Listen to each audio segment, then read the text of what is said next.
What is up, everybody? Welcome to another edition of Snap on Ego. My name is Brad, otherwise known as Bradsifer, and I'm joined, as always, by Chris Bootman Bootay. Hello, Chris. I try to open like, hey, it's been 2 weeks. I don't know if it's been 2 weeks. It might have been. You have just no concept of time, I think. I don't. I straight up don't. And I'm the one who always hits up Brad. I'm like, yo, when we gonna record? And he's just like, oh, I guess that's my cue. That has been 2 weeks. In all fairness, not my job. It's your channel. I just provide the resource to record it. I make the thumbnail, and that's my job. That's what he does.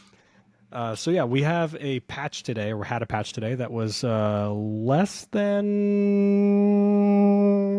whatever you want to call it. It's just a whatever. Yeah. No balance changes is the big thing, but that was mostly because last week we just had a little OTA. Yeah. So they said they don't like doing them back to back, but haven't they done that before? Having OTA at the end of the season and then balance changes? Yeah, that was kind of a weird thing because they have, because they had a schedule, right? It was like OTA patch, OTA week off, OTA patch, OTA week off. That's kind of what it was, right? And every single patch we've had has come with a balance change. But yeah, I get it. I get that it caught people off guard, but like people are losing their shit, right? And like, so there's an argument. There's an argument to be had like, oh, second dinner set the expectation. And I think that's always an issue, right? You set a pricing expectation, you set a schedule expectation, people are gonna freak. But I don't know, I've always had it in the back of my head since they started doing regular OTAs. I'm like, what if everything's fine? What if everything's fine? Do I want them messing with the knobs? You know what I mean? Do I want them turning things around? Right. Like, okay, if they wanted to buff some stuff, I'm fine with it. You know what I mean? But basically, they're like, hey, the meta's in a good place, but people are freaking the hell out. What do you think? Are you upset? Are you sad? You sad, no, boy? Not really. So I've talked about this before. I'm a big fan of Rainbow Six Siege. It's my favorite shooter in all of any game I've ever played. So huge fan of that. It is in year 9 currently, to put in perspective. Okay, that game came out in December of 2015. It's an old game. It is in year 9, still active, still being supported, still has new stuff every season. Back in year 2, right? This was like 2016. Might have been year 3, 2017. I think it's year 2 though. They scrapped one of their seasons, and which they call operations. And their seasons, there's 4 a year. It's not like Snap where there's, one a month. So there's 12 seasons. There are 4 across 3 months each one, 90 days. And they scrapped the new map. They didn't scrap the new operators. They just had 2 seasons back to back that released with 3 operators instead of 2. They just kind of spread them out. But what they did is they just made it so, hey, no new content this one. We're calling this Operation Health. And what we're doing is over the next 90 days, no new content. We are working day and night and only providing updates to the game, bug fixes, stabilization for the client itself, making sure that the game functions. And we essentially future-proof the game while we move forward because it's not in the best state. We want it to be in a better state. Yeah, that's not bad. And they did that. I want that for Snap. I've been wanting it. Yeah. You can still have OTAs because they're hot fixes and, according to them, pretty easy to implement. So they shouldn't take too much work on their end, according to them. Balance changes are where it does take a bit more work. I guess I would rather just remove the burden of having balance changes on a patch. Not balance changes, sorry. Patches overall have more work. I'd rather remove the burden of having balance changes within a patch and just keep 2 OTAs a month. There's your balance changes, and patches are all in on bug fixes, stabilizations, quality of life changes, and stuff like that. So that's what I would want to see. So I don't care about this kind of patch. Yeah. So also people need to keep in mind too. So one of the things about that too is OTA used to be they could only change numbers, but they did something with their coding structure where they can now like make more card changes. We don't know the extent of that though. So there's still, from my understanding, there's a lot of things they can do, but there's still certain things that require a patch, right? Like, for example, when they had to remove Kitty from the game, if something like that happened, I think they would need a patch, you know what I mean? So if it's game breaking or if it's like, I don't know, like some kind of complicated redesign, I would imagine they would need a patch. So I don't know if they can ever fully remove like card changes from a patch, you know? But yeah, I think 2 OTAs is fine. I like OTAs. I like that it keeps stuff fresh because one of the arguments that I saw is, OTAs and patches are something for free-to-play players to like look forward to, right? And like, Right. I know we got, so those of you who don't know, we got a live audience today, but I am sorry to offend anybody, but like, I am so tired. I'm so tired of acting like these OTA players are just like these poor little things that we have to look out for. And like, listen, if we don't get a balance, like, calm down, it's fine. It is fine. Like, there are so many playable decks right now. And listen, Brad and I will argue for free-to-play players. We just had a whole episode ranting about the lack of Series 4 cars. We'll do that for you, but like, I'm not going to infantilize all of you and act like you're poor little things over something as silly as a balance change, right? Like, okay, when like Blob was out of control, when a Series 5 card was out of control, sure, free-to-play players, I'll feel bad for you. Maybe you didn't buy the card, maybe you didn't have the keys, whatever, I feel a little bad for you. But right now, that's not happening.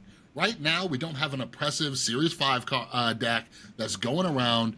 There are so many viable decks right now. So like, I'll have your back, but I'm not gonna treat you like you're just like these helpless little babies. I'm not gonna do that. I respect you too much to do that, you know? Yeah, so I think the meta's in a pretty good spot at the moment.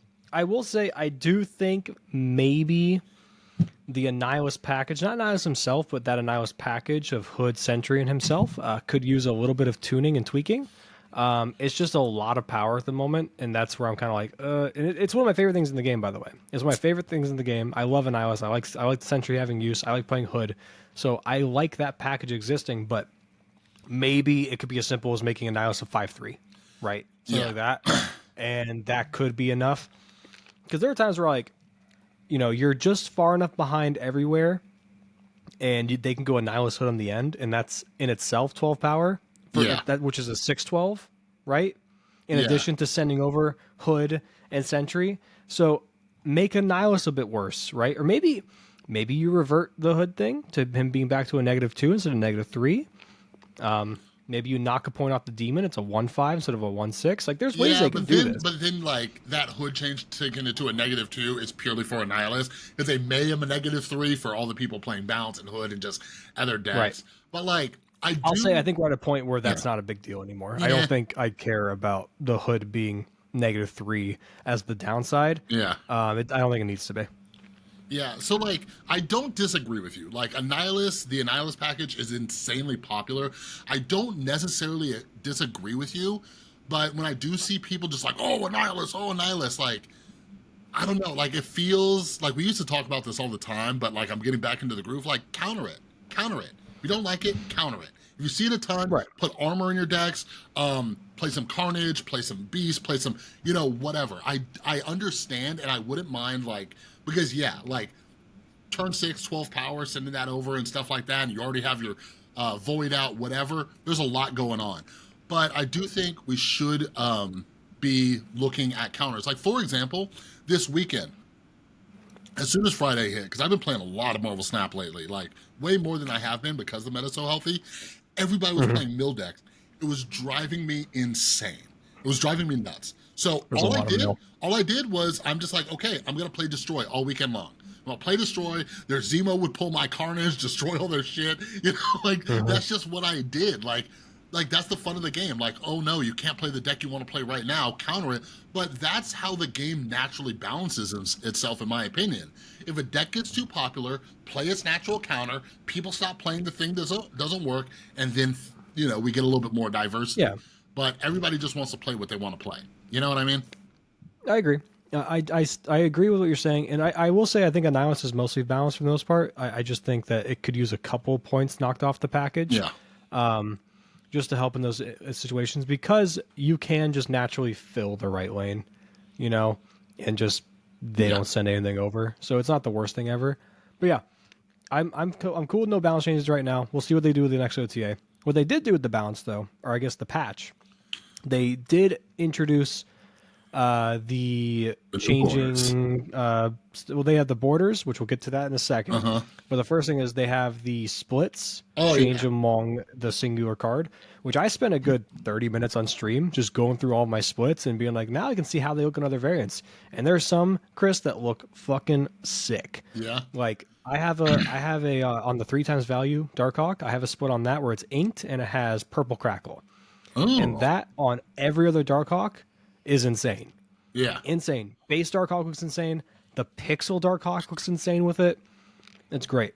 I think that was a lot of fun. I think that's a split I got too. I got lucky on that. Yeah, I haven't played around with it too much. But those of you who are unaware what we mean by this, up until the past today, you had to have a split on a specific variant. But now, like, if you split like an old variant and you got a new one, you can move that split over to a new one, which is super cool. Yep. Like, it would be kind of cool if I could do like, if I could mix the background with the border effect, but you can't do that, you know?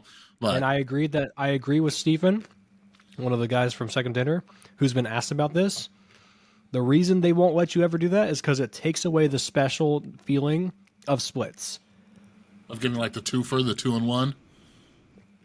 Yeah, because like if you have a red crackle, but you have a foil background, and it lets you go, oh, I have an inked one over here though. I can mix and match the ink and the red crackle.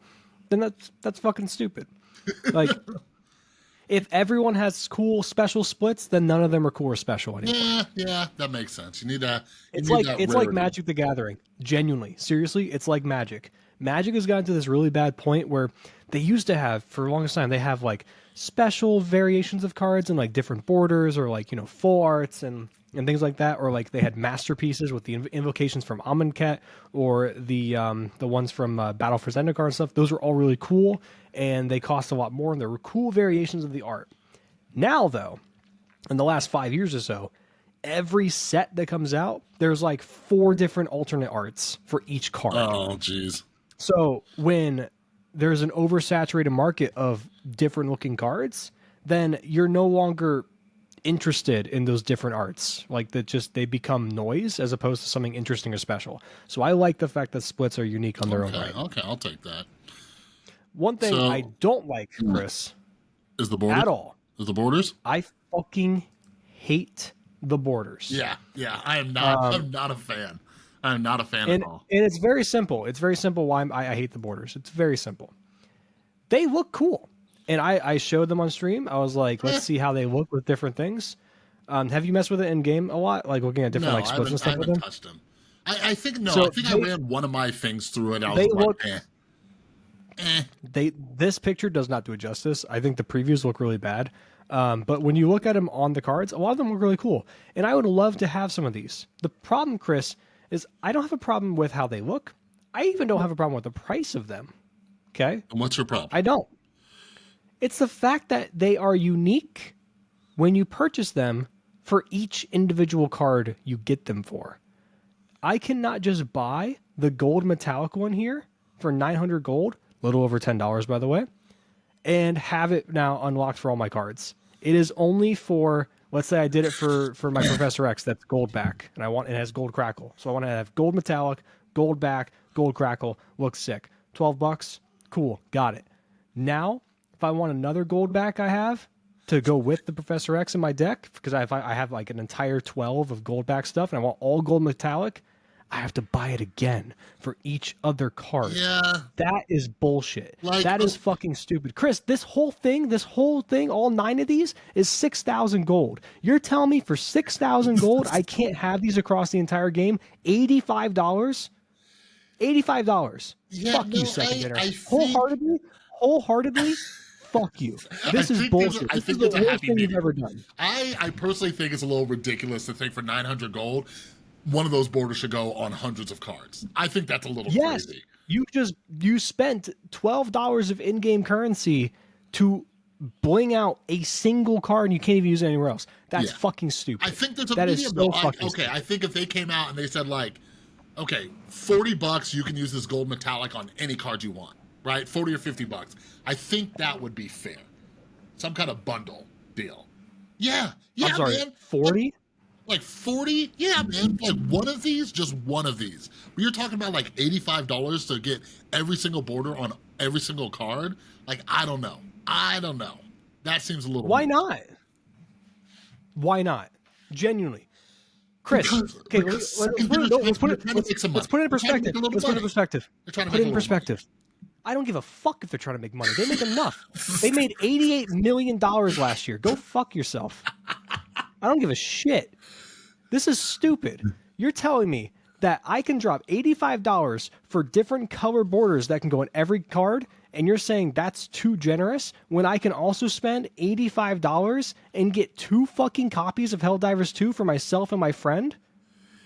Yeah, I guess. But Are you fucking serious? how do they continue to make money off you with these borders, though? Right?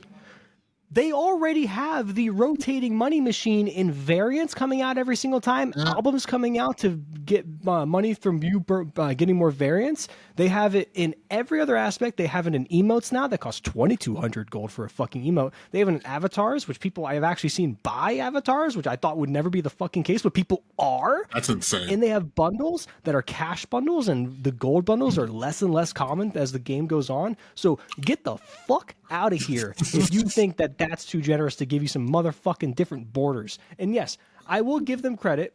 With all that being said, they are saying that some of these, or different ones entirely, I don't know what, will be available through rewards as opposed to paying for them. That comes out next patch. Okay. I like that.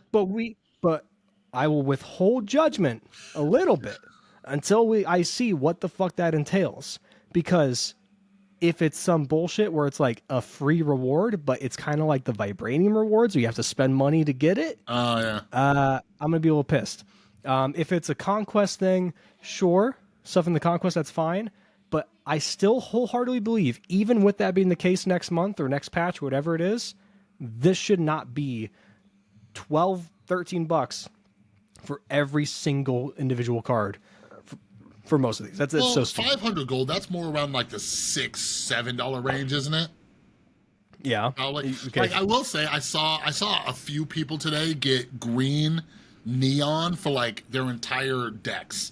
Like I saw Kraken Null did it, and I want to say Chase Spitzer on Twitter. He's the one who made like the toxic green deck. Like that was kind of his thing. Mm-hmm. He like blinged it out with like all neon green. I'm like, dang, because what's that? 6 times, let's say it's $6. 6 times 12. What is that? That is, because times 5 is 60, so that's 120. That's like 100 something bucks, which I think is a little much. Right? Oh, no, it's $72. 6 times $6? Yeah, 72. No way. Hold on. Oh wait, no. Yeah, 6 times 12. Oh, $72. 72. Still a lot of money. I don't know if I would do that. That's still a AAA game. Yeah. Yeah, I guess, but it's just then we would have to revisit all of the other things they sell in this game that are cosmetic for so much, right? That's like fine.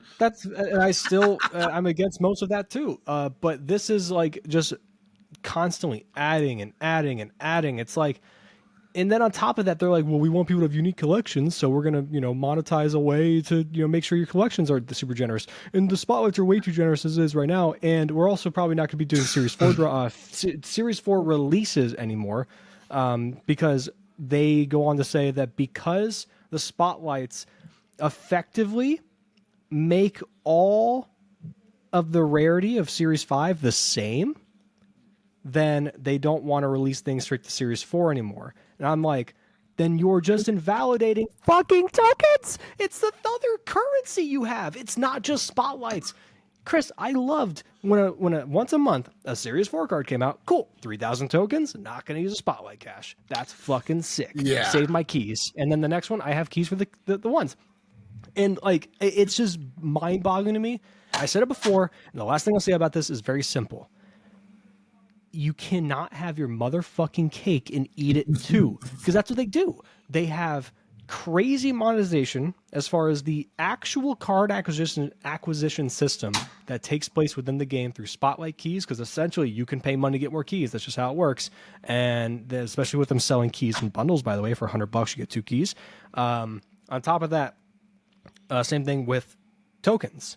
Those are essentially earned through spending money. That is the best way to get them. Yeah. So you're already charging people if they want to try to get more cards that are all Series 5. And then you're also saying, oh, you want things to look pretty? You have to spend even more to do that. Yeah. Well, now you have to pick a lane. Pick a lane. Yeah. Well, now you're hitting a nerve with me too, because the lack of Series 4 shit, like I'm furious. And like, here's the thing. I still am. I've been very pro, like, hey, the spotlight system is better than the previous system. That's mathematically correct. And I've always argued, hey, there's gonna be weeks where you have bad luck, Then there's going to be weeks where you have good luck. It's going to balance out, right?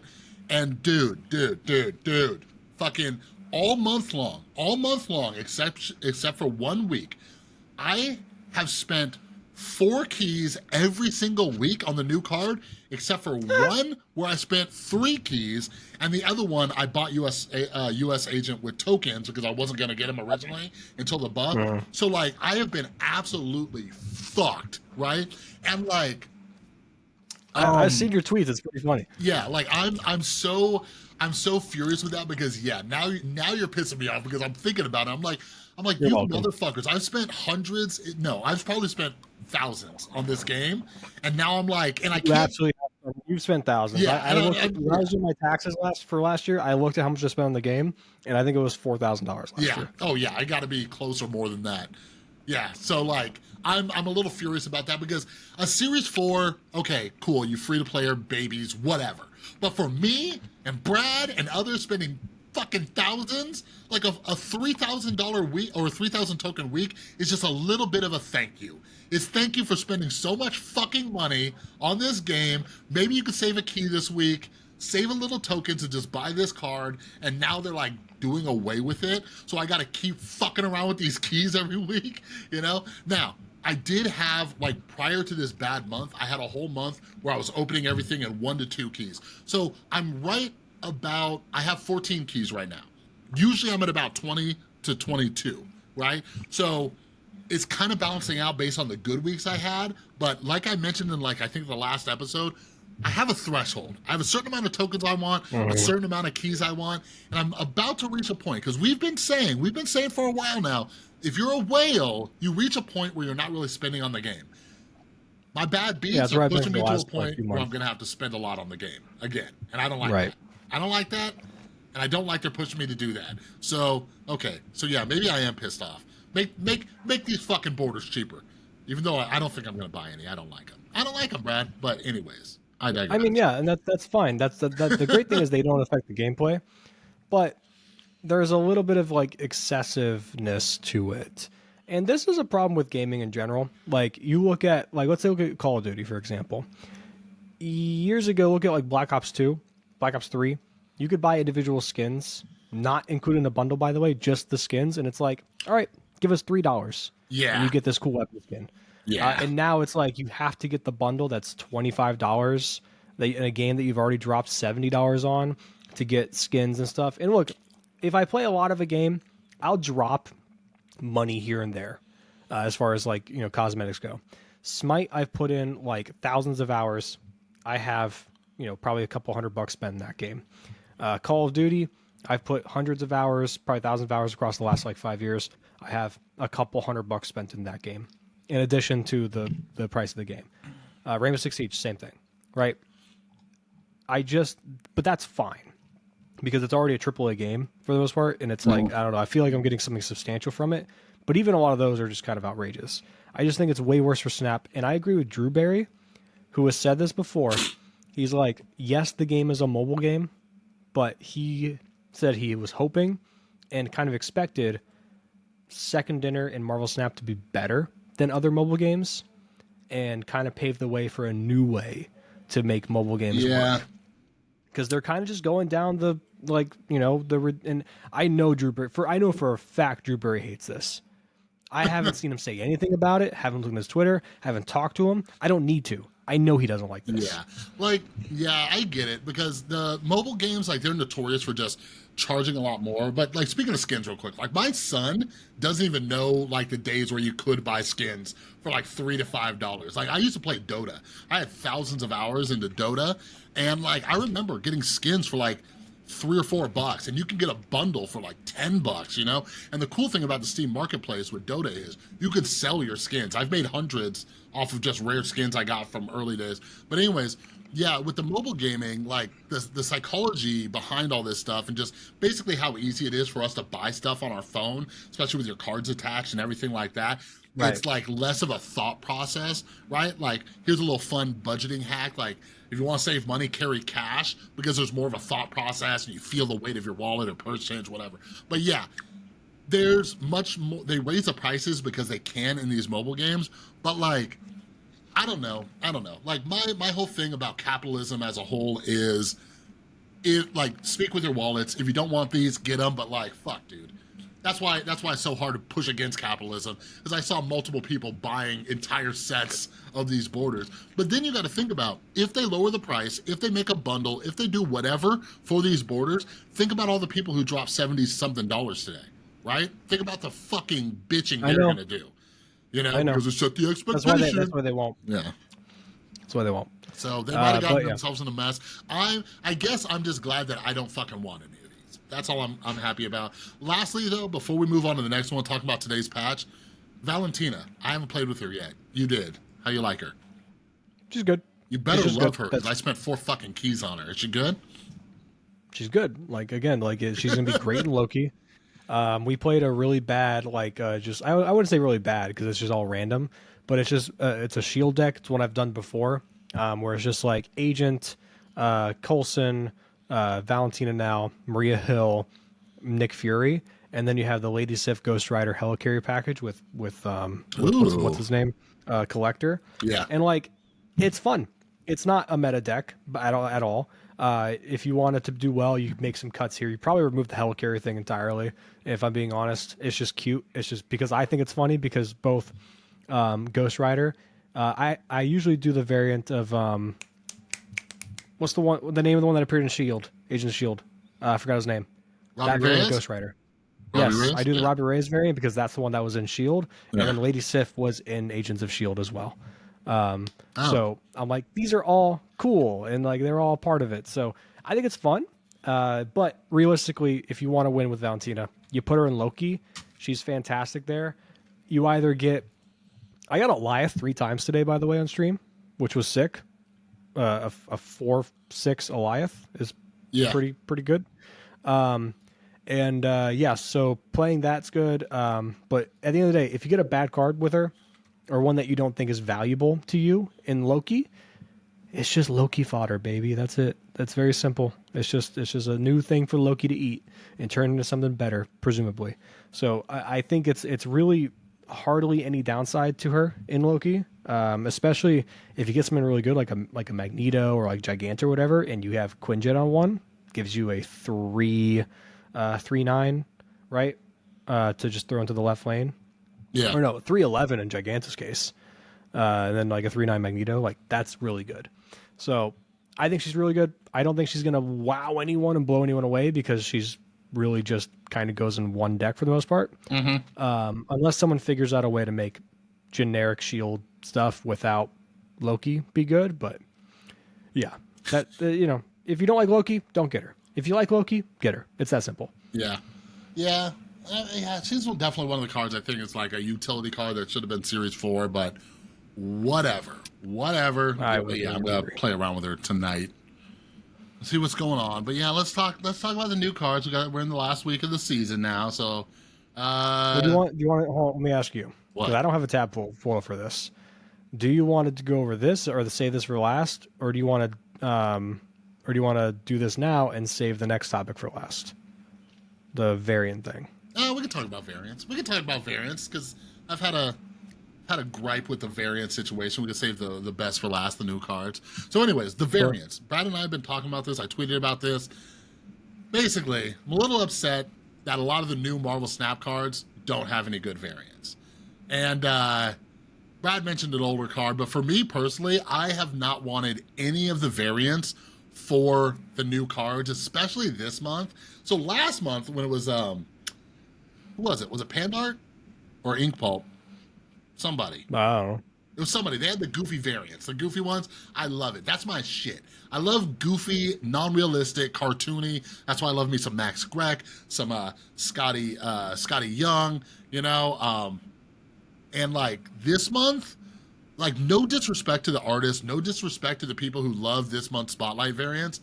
I don't like them. I didn't like them at all because, they were very just, like, it just looked like paintings. Like, they were paintings, I don't want that. I want some silly shit. Like, look at these ink pulps. I love them.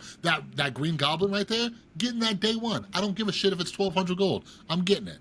But, last month, I loved them so much. Like, Like the Cannonball variant was great. The Hope Summers variant, loved it, and it came with the pass. You know what I mean? So like, yeah, I don't know. I'm a little upset. Wait, who was it? Yeah, it was Pandart. Pandart's was last month. So, but yeah, like Red Hulk. You know how much I love Venomized variants. I hate that Red Hulk one. Some of the Venomized ones look like shit to me. And the Venomized Red Hulk. I would say most of the Venomized are pretty bad. I would say the nullified ones are the ones that are pretty much almost always good. Yeah. I would say all of these are good. Yeah, I'm rocking that Shang-Chi. I'm rocking the Miles Morales. Yeah. Yep. Here, pull up the Red Hulk one. Where's that? Go look at it. Like, you'll see what I mean. Like, it's very... Let's find Venomized. I don't know coloring terms. But, why are these not in alphabetical order? Is it saturated? The colors are very, like, dull to me on it. Lack of contrast? Yeah, it could be. Yeah. You just type in Red Hulk in the search, too. I know, but, like, I wanted to just look at all the stupid there it Venomized. was. There it is, right there. Oh, okay, yeah. This is alphabetical. There we go. Oh, okay. This Red Hulk should be... Is it Venomized Red Hulk? Yeah. He's not in here. It looks just like the Man-Thing one. It's almost identical to the Man-Thing one, which is another one I'm not a fan of. Why is it not in here? Red Hulk, I'll just fucking search it. So the Red Hulk I have it organized. Yeah, the Red Hulk one is... Yeah, it says Venomized Rider. Maybe they've got his own class, but yeah, I don't like that. Like, look at the colors on it. It's just so bland and shit. And you can't really see anything Venomized about it, you know? It's just like... Yeah, I think it's not Venomized. This is a Ghost Rider variant. I think they just categorized it wrong. Yeah, so... What are we Red Hulk Ghost Rider? Yeah, so I'm hoping we get some variants, because like I would love a White Widow variant, you know, I'm enjoying that card. I would like a Red Hulk variant, you know. But so I need some of my normal artists to like do some shit whenever it comes out. Yeah. Like and here's a question that came up today. So I saw that who was it? Ink Pulp showed some of his favorite variants that he's worked on, and one of them was Wolfbane. I don't think it's out yet, but he tweeted it, and it had me thinking, do you think Marvel Snap tells them what they want variants for, or do you think the artist gets to submit variants for whatever card they want and go from there? Marvel Snap does. Marvel Snap tells them. Because when they interviewed Dan Hipp in that one season thing, he he was interviewed by someone else, like a creator. I'm pretty sure Dan Hipp was. Maybe like Cozy or something? Something like that, yeah. And they were asking about the process, and he's like, yeah, they just kind of send me cards to work on, and I do my best to interpret them and like try to have fun with them. That was his answer. So that could change from artist to artist. It's very possible. Like, for example, there are artists that actually don't receive word. So Dan Hipp's unique because he's basically pretty much exclusively a Marvel Snap artist. Yeah. He's paid by Marvel Snap and stuff like that and Second Dinner, where other artists like Rian Gonzalez might have a mixed bag. Like, so she has some that are in comics, right? Or she does like comic covers for Marvel. And then Second Dinner has access to the artwork through their contract and through the IP for Marvel to use them as variants. And then you have ones like Art Germ, where it's like pretty much entirely comic book cover art and stuff like that. And they just bring them over as variants. So I guess it varies. I doubt any of them have their own say of like, I'm going to do this one, unless it's someone like Todd McFarlane who just writes the whole thing himself and makes the cover because he's writing Spider-Man actively. It wasn't told to write Spider-Man; it was his baby kind of thing. So I don't know, but that's also an older issue. So it's just again another yoinked comic book cover. So it's hard to say. Yeah. It's interesting to me, these new cards. I just think that every card should, within the month, should have like 2 to 3 variants that they release with, just because there's a lot of hype around the cards. Like, that's the business decision I would make. So those are mine. What are yours, sir? I would say it's just White Tiger sucks. So the Savage Land bundle came out over a year ago, and it's not available. So it's weird because like they're starting to release exclusive Spotlight variants. They said they're going to be coming to the shop eventually. They're aiming for like a year after release. Yeah, I think the first one's like next month, maybe. They're not doing it with bundles. So like White Tiger has a Pixel, a Luca Coretti, and a Luchador one, essentially. How is a card as old as White Tiger, one of the original cards in the game, Yeah. have 5 total variants, including the base? Yeah. Whereas you look at something like Null. No, don't even look. Does he have the most variants in the game? He very well might. How much he is has, this? 2, 4. So, yep, 6, 8, 10, 11. 11 variants. 2 Peach Momokos, by the way, which is really funny to me. Yeah. Peach Momoko here, Peach Momoko here. Like, it's just, I don't know, it's weird. So yeah, I think there's a lot of cards that are kind of like missing the mark a little bit. Yeah. I would say cards like, I think of Rock Slide as having underwhelming variants to me. And this is what was like, we disagree on something. So Null is one I'll say I don't like any of his variants.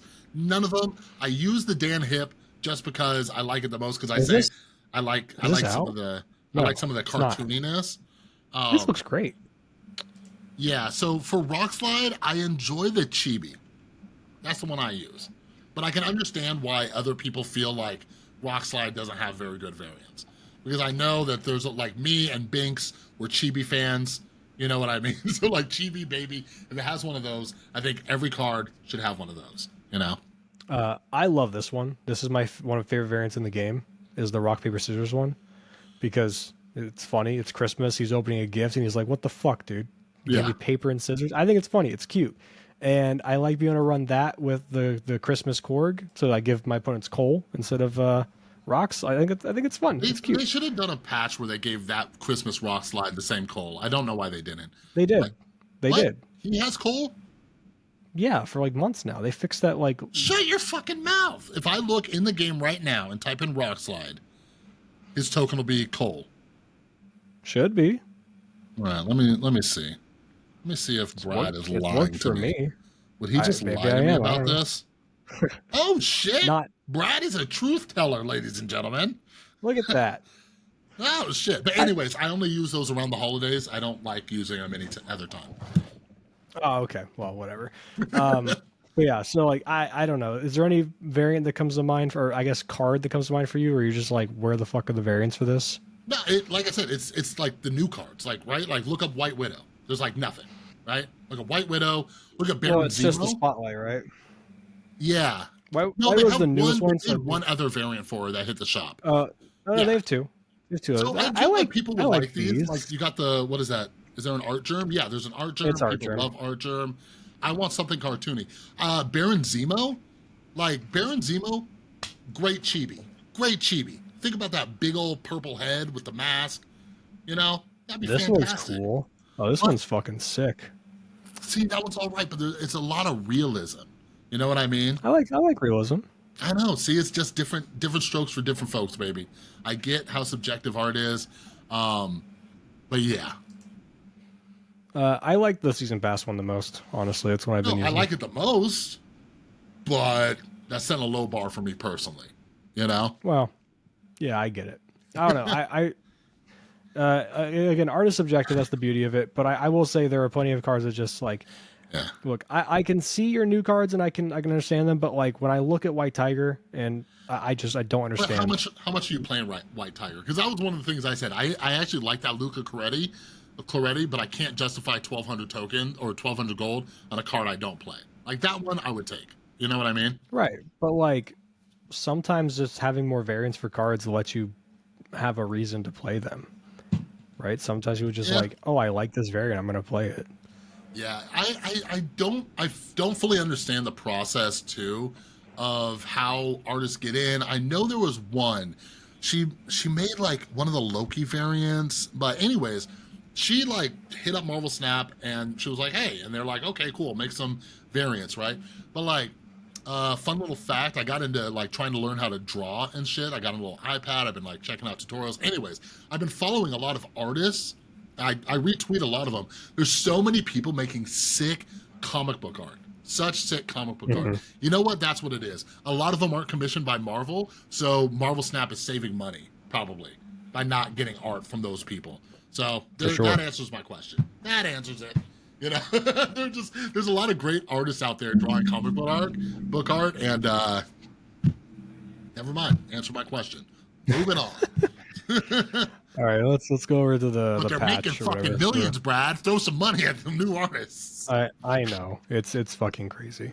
If anything, just throw money at some great engineers to just rework the engine of at least the PC client from the ground up.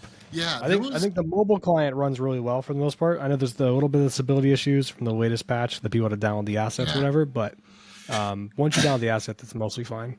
Yeah, thinking about it too, one thing that came to mind, I follow this one game designer.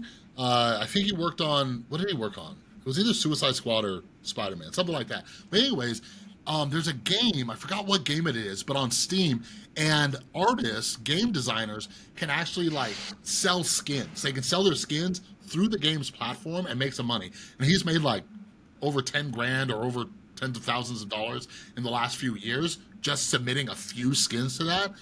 I wish more games had that, right? Like, give the person a cut, like you do some kind of revenue share, and people could upload it. Then, like a true little capitalist marketplace, we could decide. If we want it, we could buy them. You know what I mean? That'd be cool, but I don't know how they would do that since Marvel Snap does like a rotation, you know? But I wish more games had that where artists, like more ways for artists to make money is like all right in my book. So I wish that was a thing. So, looking at our chat, because we have live people watching right now. So Kara says that, first thing is like, why do we have so many Thor and Blue Marvel variants when I have none for my 80 other cards? The other one is saying there are new cards leaked from the patch through the data mines. We know. Chris does not want to talk about them because it's July, and he wants to talk about the one looking ahead to the immediate next month, which starts next week. Wants to look ahead at that. So that is why we're not talking about July. Brad and I, we used to do like 2.5 hour fucking episodes sometimes, and I gotta cut it back. I gotta cut it back. Yeah. I got shit to do, but don't worry, you keep coming back, and we'll get you on the new cards. And the new cards do look interesting. They do look interesting, but I think the new cards will be subject to change, so that's another reason to kind of push it back a little bit. They always are, baby. But this one's really close to release, so they might be, a lot of similar stuff. Yeah. So first, we have the season pass card for next month, which is Blink. Again, she's a 5/6 on reveal. Swap the last card you played here with a higher, or you played, not here. Well, that's interesting. With a higher cost card from your deck. So easy peasy, lemon squeezy, Jubilee on 4, Blink on 5. Look at that. I ramped to at least a 5 cost. Yeah. No, that's interesting. I like this because I am a big fan of Pixie, and I'm very sad Pixie didn't get popular until after its Spotlight Week. People started realizing, oh shit, Pixie can be a viable card, right? But yeah, I see this card too, creating some very interesting deck building decisions, like just having to really pay attention to like the cost more than just like, the curve, like similar to Pixie. So I enjoy that. I think this is gonna be a fun card. I'm not gonna lie. I really straight up think you can just run Blink and Jubilee in a deck and just be like, yeah, I'm happy with it. Good enough.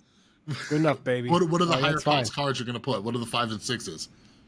I don't know, just fucking good ones. Like, just do, like, you can do the Annihilus package if you want. You can do Eliath in there. You can do Magneto. You can do Red Hulk. It's like, who cares? I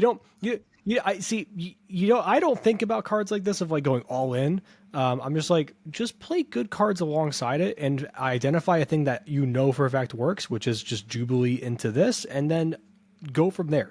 Tinker from there. But I don't think it needs to be like you could obviously do ramp. Sure, you can do a ramp deck with this. Or you can put her in Living Tribunal. That might be really good, right? Because that deck already runs Jubilee for the most part. And now you can have an extra way of like getting to your Tribunal stuff without having magic and stuff. So there's that. But yeah, just play good stuff. And then figure out from there. The whole idea of like you need to do all 12 cards have to do this one game plan. That's how you make shit decks. Sorry. Yeah, well, the Pixie deck that's like very popular and pretty much the only one people are playing is the one, it's like an Annihilus package. It also has Lady Deathstrike. And one of the good things about that deck is it works totally fine without Pixie, right? And I think that's kind of what you're saying. Like build a deck that can work whether or not, like don't go all in on this one thing. Like, you know how much I've been loving that Toxic Sarah deck that he put together. I've been seeing people make variations, but that is definitely a deck where if you don't draw Luke Cage, your time is your time's a lot tougher than it needs to be. You know what I mean? Well, that's why you have to be smart about like where you put Man-Thing, and like usually you want to prioritize putting Man-Thing in a lane by himself, hitting like 2 or 3 of their cards, and then you put Sarah in the lane with Man-Thing, for example. So like there's ways to like you kind of get with piloting and experience of the deck. But yeah, Luke Cage is very integral to the list, but you could still win without it. Yeah, exactly. But yeah, I think there's a pretty cool season pass card. I like that the season pass cards are they've been doing really good with season pass cards, in my opinion.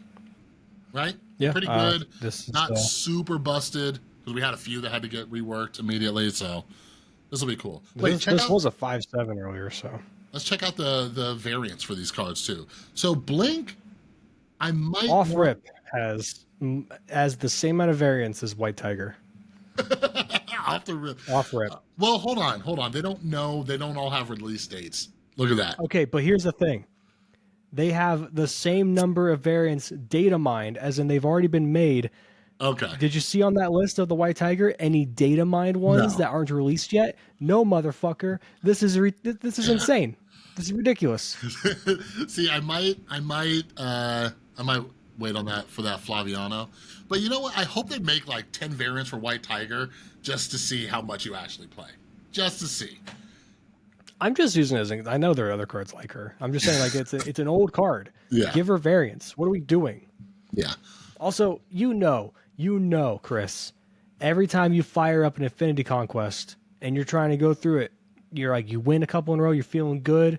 It could be round 3, round 4, it could be the last round 5. And all of a sudden, you're against some asshole playing Wong, Tiger, Odin, and you're sitting there going like, I'm actually losing to this. I'm actually losing to this fucking thing where they just have tigers all over the fucking board. Yeah. What is happening? Yeah, I hate it. It is a very powerful thing, but it's one of those combos that you got to pull off. But yeah, I wish there was a date on that Flaviano. Interesting. Well, you'll get it eventually. And then alongside your season pass card, because remember, Chris, you get 2 cards in the first week. I'm sorry. Is our first Spotlight week, which is on May 7th, right along release. You get Nocturne, Kyera, a Nocturne variant, and Celine in the Spotlight cache. Not confirmed, by the way. This could change. Remember, could change. But for the most part, you're getting Nocturne, most likely. Is a 3/5. You can move this once, and when this moves, replace its location with a random new one. So, fun fact, everybody, get some lore. Nocturne is the daughter of Scarlet Witch and Nightcrawler in the comics. Mm-hmm. And if you add up the costs and the abilities and the power of both Scarlet Witch is a 2/3 and Nightcrawler is a 1/2, you get 3/5 and then both their abilities. Super cute, super fun. I love it. I had a buddy ask me, he's like, who is Nocturne? Because he's looking at the season pass or the data mines. And I was explaining, I'm like, that doesn't make sense. Didn't Scarlet Witch kill all the mutants or whatever? Like, didn't she like hate them for whatever, for like House of M? And I was like, yeah, but that was kind of a combination of a self-loathing thing as an addition, because she was actually a mutant for the longest time, along with her brother and Quicksilver. And this actually, the thing with Nocturne's first appearance was 2004, where House of M was 2005, so it's not that big of a deal. Also, different universe. It's not 616 with Nocturne. On top of that, you had the idea that she was the daughter of Magneto, until it was retconned in 2015 with the fact that she was actually a combination of born with supernatural powers and an experiment from High Evo. It's so fucking interesting. Weird. So, and all he said was like, what the fuck? What the fuck? Yeah, there's a lot. Because all of that's ridiculous. Comics are so stupid. I love them, and I think it's so cool, but you cannot sit there and look me in the eye and tell me that's not stupid. It's a little stupid. It's great. I love it. But I can tell it's a little stupid. But anyway, there's a lot going on. Fun card, though. Yeah, I think it's going to be good. Yeah, I think it's going to be sneakily one of the best cards released in the month. Yeah, well, yeah, think about it. Changing locations is one of the most underrated abilities. I was watching, because I have Hoagland just running on in the background while I'm working usually, and he's been playing around with Legion a lot more. And like he's like talking about how it's an underrated card. And I'm just like, Legion, just people stop playing Legion for literally no reason. Literally I no agree. reason. Now, when Legion did, I will say, when Legion came out, there was a higher prevalence of magic because it was right around the time magic got buffed to a 3 cost, right? But Legion has always been such a legit card, and it's a 5/7. But anyways, yes, I think Nocturne is a very, very good card because moving and changing locations, both very good abilities. You toss this in with like I agree. Angela, some of those things, like I like it. But anyways, with the Yeah. other two cards, This Silky Smooth, anybody? Like, this is a great card for Silky yeah, Smooth. It I don't know if it replaces Spider-Man because it's the exact same stat line, but it might just be a better Spider-Man in a lot of instances. I think it It's depends weird. on what you're trying to go for, maybe. Yeah, I think you can run both. The question is, do you still run? But then you have three drops and Hope, Spidey, and then this.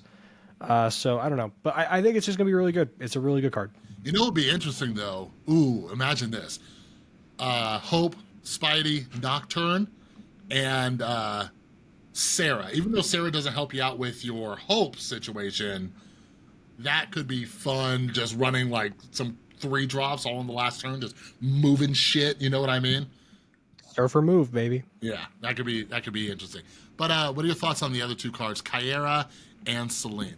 Because let me start with this. First off, I don't like any of the Kyera variants now that I'm being reminded of her. But also Celine. Somebody argued with me about this on Twitter. I was looking at the upcoming weeks. I was like, they got to be buffing Celine, right? Like, they have to be for her to be in a spotlight, but now it doesn't look like they are. But like, I don't know. Like, Celine is only in one deck. Just one deck, a Galactus deck. Well, I mean, That's all I see her in. I did it. Well, yeah, sure, but I did okay in just a Oh yeah, regular you had that Ravonna Celine Goblin deck, list. huh? With no Galactus. I think Galactus is a trap. Don't run them, just run the good cards. You run the Annihilus and stuff like that too. And I think Celine can be pretty impactful. However, I don't think that's necessarily a bad thing that she's only one deck. It's something that eventually can change, mostly because what else are you playing her in? Like, the best thing that she works with is the goblins, right? Yeah. So it's going to be pretty much a variation of goblins or like Hood to send over with either Annihilus or even Viper in some instances. I guess you could do a weird thing where you go Selene on 1, Havoc on 2. That's a negative power, and then send that over. But Havoc grows pretty effectively beyond the -3 you gave him. So, and I don't know. It's just whatever. Actually, you can't even do that because whatever. You don't get the 3. You're stuck at 2 if you do Havoc on 2. So it doesn't work. Didn't they already buff her? Didn't she release as like a 1/1 or something? Yeah, they buffed her to 1/2. Yeah.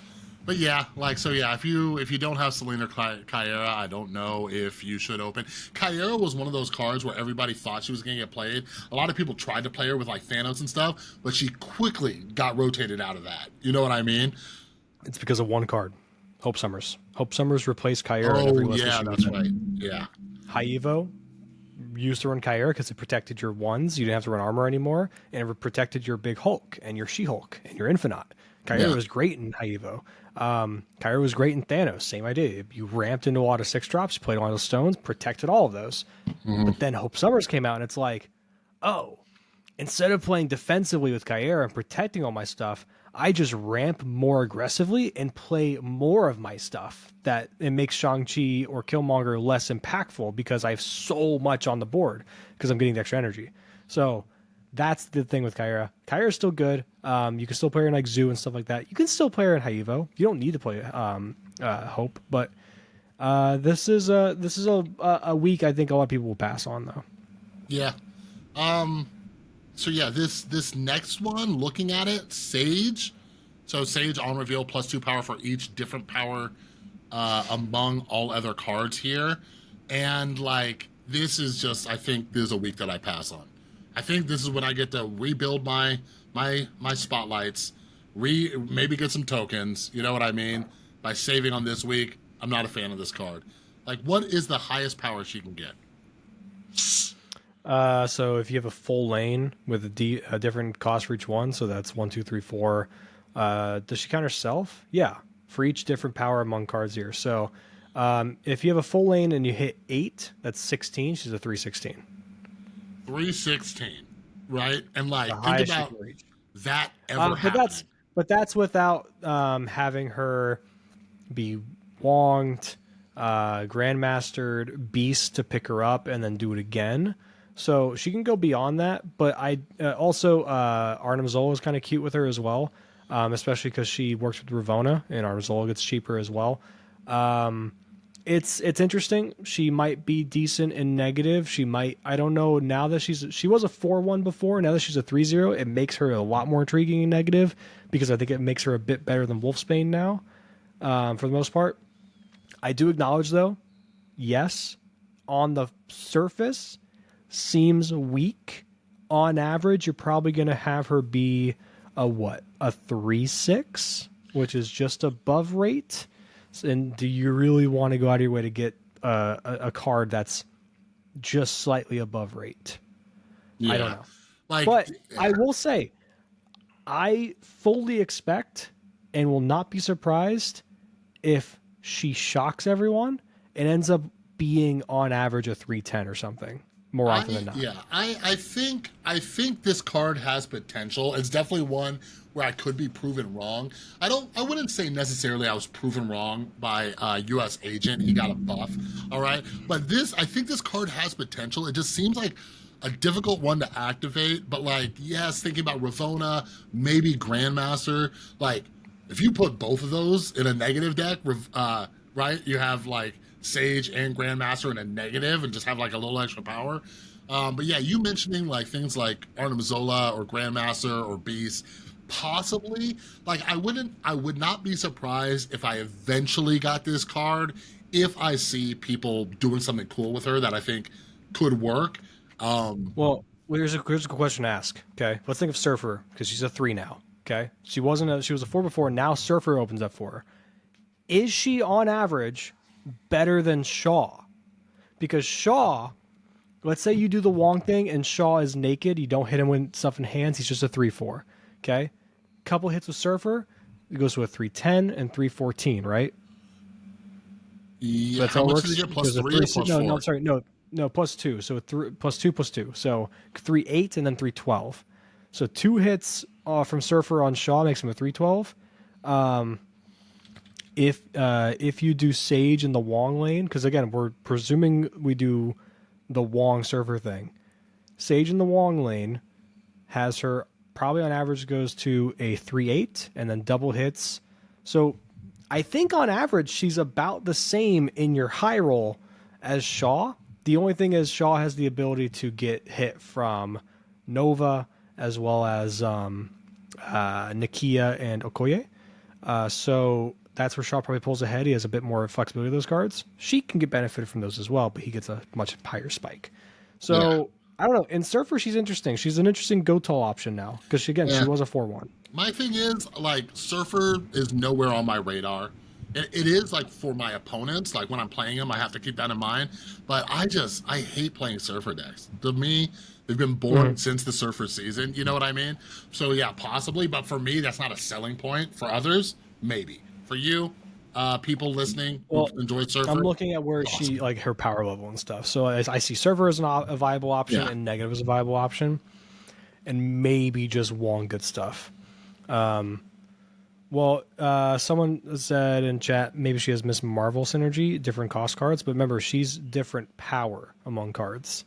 So different cost cards could have different power. They likely will. Mm. So maybe there's something there. Remember, she also counts herself. I'm pretty sure she views herself as 0 on the on reveal. So at the very least, she will always be a 3-2. Interesting. Yeah. So we'll Right? see. It just says each different power among here. Yeah, I'll be super happy to be proven wrong about her down the line. But Though great, this is a great week though. Yes, she's a weaker presumably, but if you don't have Tribunal or Legion, this is I think a very good week, and you probably should go for these cards. yeah, first off, I'm so glad Tribunal is like a legitimate And these deck. variants are fucking insane. I will be getting these variants. Yeah, these are variants I like. See, they're like kind of cartoony, but I will say like I'm not opening for them because I already have a dope Legion, and I don't play Tribunal as much anymore. I'm such a hipster. I'm such a hipster with cards. I played Tribunal a ton when nobody was playing him, and now that he's super popular, I'm just like, I don't want to play him. You know what I mean? But Yeah, and those of you who weren't paying attention, we were talking about Legion. Legion is a very underrated card. I hopefully Right. he has a resurgence, but just know not a lot of people are building decks utilizing Legion, but I think he's a very good card. Great card. I agree. So the next week is going to be on May 21st. You get Namora. She's a 5/5 on reveal. Give +5 power to each of your cards alone at another location. Okay. So it says each of your cards alone at another location. That it doesn't say each other. So if she herself is alone at a location, I'm pretty sure she buffs herself. Give +5 power. Let me read it again. Give +5 power to each of your cards alone at another location. Okay, another. Yeah. There we go. There it is. So she doesn't buff herself, probably, unfortunately. Anyway, I think there's something here with Selene goblins, because you go Selene, potentially in one lane, Ravona in another lane, then you go Goblin over, Namora on 5, hits +5 to your Selene, +5 to your Ravona, who are by themselves, and then on 6 you just play power spikes. Yeah, that could work. I could see that. I'm 100%. You get a 2/8 and a 1/7 and a 5/5. So Yeah. you're up. So you have 8, 5, 7, Plus the and negative then power you're sending over. then you have -3, maybe -6, maybe -8, maybe -11. The other two lanes, and then yeah. So I think there's something there. I know people are going to be like, oh, she goes with, things like a Tumo that wants to be by himself, or Namor. I guess she would be Namora instead of Namora, because if it's Namor, it's Yeah, probably. actually, isn't the pronunciation Namor is Namor? Isn't it Namor? No, I So think it's it would be Namora. Namor? No, I'm pretty sure it's Namor. Phonetically, right? When it's vowel, consonant, vowel, it's a long sound. But it's not English. English. Yeah, So I'm pretty sure it's Namora and Namor. maybe. You got to rewatch Black Panther. Maybe they say it I know properly. for a fact in Black Panther he refers to himself as Namor, Oh, well, shit. not Namor it Namor, is. because he's from the surface. He's not Atlantean. Yeah. And he's some type of Hispanic or Spanish. Hey, Well, not Spanish, because the Spaniards, I'm pretty sure he's Hispanic. So regardless, you also get Black Knight and Scar, presumably good cards. Black Knight falling out of favor since the nerf to Zabu, but I still think a very good card. Probably should be playing it more. And Scar feels way too win more now. I don't know. feels way too what? Win more. What do you mean? What's that mean?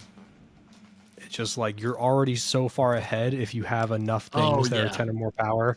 Yeah. It's like, what is he doing, really? He's always felt like a win more card to me. Like, if you get him down to 2, that means you have, 2 other cards that are 10 or more power in other lanes. So, Yeah, so for him really, to... what is he providing? Yeah. And you know what? Like, I actually like this Scar variant. So, yeah, I might be fine if I open for it. But, for Namora, right? Like, I think we might have talked about this a while ago. I don't think it'll work, but I would love to bounce with her, right? You beast up a lane, or you falcon a lane, then you beast up a lane, something like that. And just like, and then you drop her and she freaking triggers some stuff. That might work. I don't think it will. I think it'll be very hard to pull off that combo. But yeah, that would be kind of interesting. Well, But even also- if she only hits one card, she's a 5/10. Also, though, think about how she's going to be able to counter certain lockdown decks too, right? Storm, Professor X. If you know for a fact they're going to Professor X or whatever conquest mode, or they're playing a deck that is running Professor X, you just kind of leave a card there, right? And you think that maybe, or like you could drop Jeff or something and then play Namora on like the final turn as kind of a surprise. I think that'll be cool, right? Because you could buff. Because whenever you're playing those decks, you're always like, can this person get more power in that lane? That's why Claw is such a cube thief. Nobody plays Claw, right? But like with Namora now, you'll be able to get a little bit more power into some lanes if you have one card there, Yeah, there could be something to Well, no, I was gonna say maybe like a destroyer variant, but how often do you get stuff by themselves in destroyer list? Because you usually want to go like Professor X to protect someone from destroyer or whatever. I don't know. You could do a Spectrum thing too. Oh yeah, Maybe like with Namor on 4, and then like you can do Namora to buff Namor, and then Spectrum or Orca for the other lanes. I don't know. That seems really weak to me, but it's like yeah, maybe it's enough. yeah. It'll be interesting. I think people are gonna figure out fun stuff with her. Last week for the month, you're going to see Sasquatch, Havoc, Ravona. Sasquatch is a 6/10 who costs 1 less for each card you played last turn. So you're talking about Namora in bounce. This one could be interesting in bounce because very simply, on 5, if you do the hit monkey, see now this gives more reason. There already is enough reason, I think, to sometimes go hit monkey Mysterio on 5 instead of trying to do the big stuff on 6. But this even really encourages that because now he's a 2/10 Yeah, off of that one play, and a 2/10 to weave in with others. I'm sorry, yeah, no, one less. So yeah, 2/10 to weave in with other stuff on 6 is really good because typically hit monkey's your power play, right? Your big ceiling. Well, now you have a 2/10, so you don't feel as bad of not getting like, oh, the max potential of hit monkey. yeah, So I think this is great in bounce. yeah. No bounce. There's also like just like the other decks that kind of run these smaller Zoom? cards. What? Oh yeah, Zoom.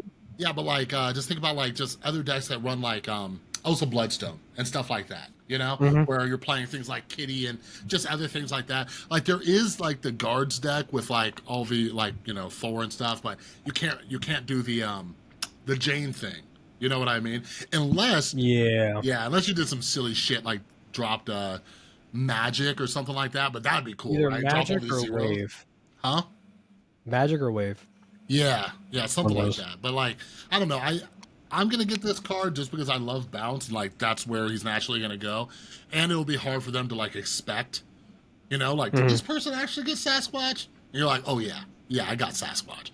But yeah, even on the end. But think about it too, running Sasquatch and Mockingbird, right? So you run that turn 5 Mysterio with Hitmonkey. You have a 2/10 Sasquatch, and then you have at A least 3/9. a 2/9. Yeah. She's a 5. She's so reduced 2/9, by so 3. She's a 5/9. So yeah, you have a 2/10 and a 2/9. That right there alone is bonkers. Dropping 19 power just from that. Ooh, ooh. If you have a demon in play, she's a 1 now. Yeah. So now you can if you have that helps with like your bishop goes pretty tall if you have that set up already. Yeah, that seems really good. Yeah. Sasquatch seems like a really good bounce card. Yeah, we're gonna have some fun. But yeah, Havoc and Ravona. Yeah, I think Ravona's at a place where she's pretty good now, right? Like it took him like 3 buffs to Ravona to finally get her in a good place. Oops. Only 1. Yeah, no good variants, none. Yeah, I mean did they take multiple hits? Yeah, the first they did she was a 3, and then they brought it down to a 2, and now they buffed her to a 2/3. Yeah, Right. so She was like a 2/1. So yeah, I think Ravona's in a great spot now. She's actually a good card now. And it's not anything crazy. Also, it's going to be hard for me to pass up on a Rian Gonzalez Ravona, especially when I have the Rian Gonzalez Mobius. MMM. Yeah, Yeah. So that's going to be fun. I'm looking forward to the next month. It's going to be a lot of good cards. yeah, and Havoc's decent enough, right? Like I don't know if I would open 4 Havoc if I didn't have him, but if I got Havoc, I wouldn't be upset. Like it's a decent enough card, and it has good synergy. I kind of like how there's like a little bit of synergy with some of these weeks. You know what I mean? Yeah, I think they do a pretty good job of having synergy for weeks. And this Namora week doesn't seem like it does. I guess this doesn't either. I feel like this is just like they actually feel this is a weaker card, so they're putting it with good variants and good other cards to make you open. This one doesn't either. Actually, Weird. maybe, This maybe actually, I'm thinking of a different month because looking back at this, yeah, it'd be a different month. Like this Yeah. this month does not seem great for synergies, but the last month I think did. Anyway, it's a good week. I think most of these weeks are pretty good. It's a weird one. I don't think it's as powerful as this month, but real quick, a good what the fuck is the theme of this season? I don't know. Like, what is this? Like, Well, I don't. So here's the thing. I don't care if there's a theme. I think like this is like the next month. The next month in June is absolutely a theme. It's all like Asgardians and shit. Yeah. Eternals and Asgardians. Yeah. Or no, it's just Eternals. Yeah. Right. Yeah. Thank you. God, Just they're Eternals. doing Grandmaster in a Spotlight Week. Buff that card. Buff that card. You should be a 2-1. And then July is Deadpool. I guess Wolverine. it's just Deadpool Wolverine, but Arsham has to carry over for some reason because they just had too many Eternal cards, and they just like we gotta fit them in. Yeah. Fit them in for the first week of that. But yeah, like this is just like these are cool themed months. I'm cool with them just being like, look, these cards have no fucking home. We have no month on the horizon to fit them in. Here you go. I like that. We don't need a season. We don't need a season thingy. It makes it fun though. You get a little Ben Brode video, some other silly shit going on. They'll still probably do a Ben Brode video. Why would they It'll not? be like this theme is this month's theme is Marvel. You know? Look at that. Keep it simple. Every month is a Marvel theme. Exactly. All right, I got nothing else for you. Yep. Great episode, as always. We are just so good at our jobs. Thank everyone for watching. We appreciate you, especially those that have stuck around in the live audience. The first time we're doing that. If you want us to do that more, let us know in the comments down below, because I'm sure a lot of people on YouTube didn't see that we went live, because we just, real quick, on my Twitter and yours, we did a thing, and then like on Twitch, it was very last second. Yeah. Because people follow want us on socials. my Twitch chat. Yeah, follow us on Twitter at Bradsford at Bootman, and it's just the Bootman MTSD, whatever. Yeah, it's all linked. Okay. It's all linked. Look at that. Check the description down below, and let us know in the comments again. Like I said, if you want to see more live episodes, we may incorporate that more in the future. But otherwise, I got nothing else for you, Chris. If you got anything else to tell your audience, by all means, it's your channel. Nope. Have a great day, everybody. That's it. That's all All you right. get. Bye-bye. We love you. See ya. Peace. All that.